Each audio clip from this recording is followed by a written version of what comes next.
नमस्कार, मैं हूं विजय श्री और स्वागत है आपका सियासत नगरी में। आज हम बात करेंगे महाराष्ट्र की सियासत के सबसे बड़े मुद्दे पर जो इन दिनों हर किसी की जुबान पर है। सवाल यह है कि आखिर देवेंद्र फडणवीस और एकनाथ शिंदे में से कौन होगा महाराष्ट्र का अगला मुख्यमंत्री।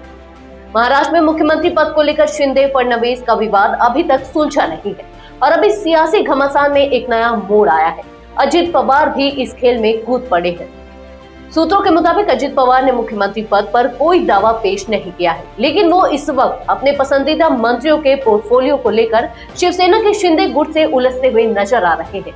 ऐसा कहा जा रहा है कि शिंदे गुट और अजित पवार के बीच पोर्टफोलियो को लेकर खासी जंग छिड़ी हुई है। महाराष्ट्र की नई सरकार में दोनों पार्टियां बीजेपी और शिंदे गुट अपने अपने पसंदीदा मंत्रालयों को लेकर भिड़ रहे हैं। अजित पवार फिलहाल दिल्ली में डेरा डाले हुए हैं और बीजेपी के आला नेताओं से बातचीत कर रहे हैं। चर्चा यह है कि उन्हें कुछ अहम मंत्रालयों जैसे पीडब्ल्यूडी, अर्बन डेवलपमेंट और फाइनेंस की जिम्मेदारी चाहिए, लेकिन शिंदे गुट भी इन्हीं मंत्रालयों पर अपनी नजरें गड़ा चुका है। अब देखना यह होगा कि इस कड़ी टकराव का क्या हल निकलता है। महाराष्ट्र के मुख्यमंत्री का फैसला अब बीजेपी के केंद्रीय नेतृत्व के हाथों में है और इसे सुलझाने के लिए बीजेपी ने केंद्रीय मंत्रियों निर्मला सीतारमण और महाराष्ट्र के पूर्व मुख्यमंत्री विजय रूपाणी को पर्यवेक्षक के तौर पर नियुक्त किया है।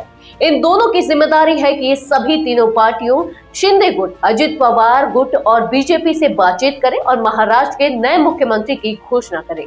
5 दिसंबर को महाराष्ट्र में मुख्यमंत्री पद की शपथ लेने की संभावना है, लेकिन राज्य में पिछले 10 दिनों से सरकार का गठन नहीं हो पाया है।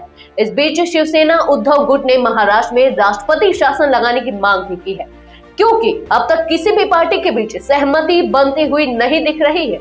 वहीं एकनाथ शिंदे, जो फिलहाल महाराष्ट्र के कार्यवाहक मुख्यमंत्री हैं, उन्होंने यह स्पष्ट किया है कि उनके भविष्य के फैसले का अधिकार बीजेपी के आला कमान को होगा।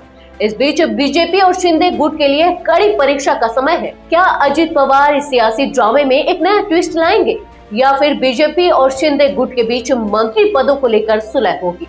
यह सवाल अब तक अनुत्तरित है और महाराष्ट्र की राजनीति में अगले कुछ दिन बेहद अहम साबित होने वाले हैं। हमारे साथ बने रहिए सियासत नगरी पर और अगर आपने अभी तक हमारे चैनल को सब्सक्राइब नहीं किया है तो तुरंत कर लीजिए ताकि आप हमारी सभी ताजा तरीन खबरों से अपडेट रह सके। धन्यवाद।